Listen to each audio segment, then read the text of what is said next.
Hare Krishna Guru Maharaj, I really like the point that you mentioned about doing your whatever level you are at and staying a little bit in that level comfort zone and trying to push yourself for an improvement. But I've been noticing that instead of staying at a level, sometimes my level goes down and I have to really push hard to come back to the same level as I was a month back or 2 months back. So we can understand what level we are at by looking over a long period of time. Somebody can be excited for a half hour, or an hour, or even a few years, or even 10 years. But how steadily can one remain? And part of being steady is being able to tolerate one's own ineptitude.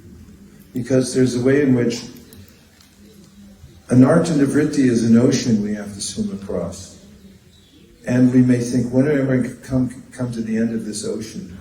But what do you have to do? You have to keep swimming, despite the fact that it seems like an eternity. When I was writing that book I wrote, I forget what it's called. Right. And I was in the middle of writing a book. I'd never written a book before. And I kept thinking, how am I going to get to the end of this?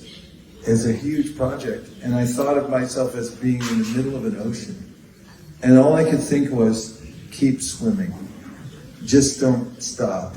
You can't look up and say, oh, I'm so far away, it'll never happen. You just stay right where you are now and swim.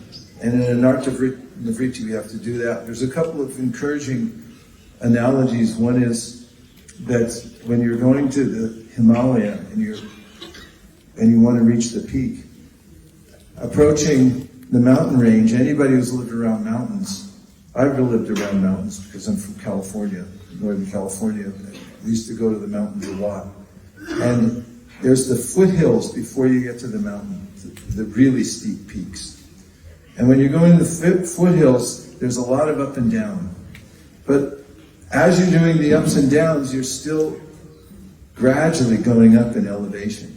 It's like, hey, we're going down now. It feels like you're going down a hill because there's uphill, down dale. And at the times when we're practicing, we may feel like we're going down. But remaining steady doesn't always look like you're always the same.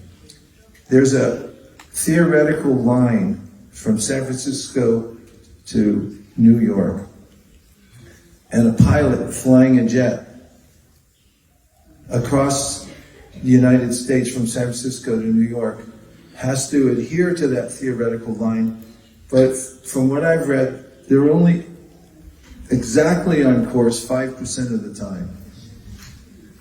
Because it's a series of pullbacks. Pull back to the center, pull back to the center.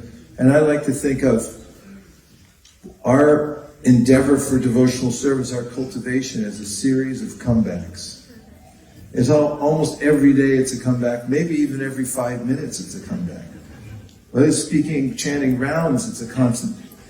I'm coming back from my mind going away, and we have to keep pulling back for the center. If we have a good sense of what the center is and what the ultimate goal of life is, even if we find ourselves off track sometimes, or often, or almost always, we should have a way to remember that despite my shortcomings, Krishna is very kind and he'll help me if I keep trying. There's a final point, and that is that in the commentary, God, how many times have you heard me say this? I like it so much I keep saying it. In the verse, Evam Vratasva Priyanama Kirtya, which is, I won't go into the details because we're out of time, but in the commentary, Madhvacharya weighs in and he said, there's only 2 ways to judge a person's advancement in devotional service. 2 ways only, because what's verifiable? Someone may say, I saw Krishna dancing last night. In fact, I danced with him. Trying to prove that I didn't. And then I could start a whole cult. And so, those are not verifiable. Who can say what somebody's internal realization is?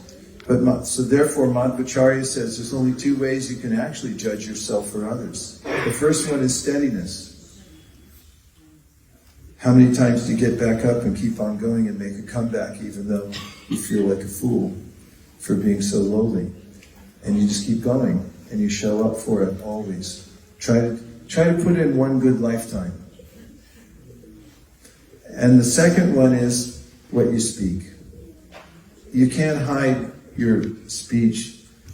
You can for a while, but sooner or later something's going to come out. And it reveals what's actually in your heart. And especially, it says it's called Mukhi Prasada, which means that your speech is meant to encourage yourself and others.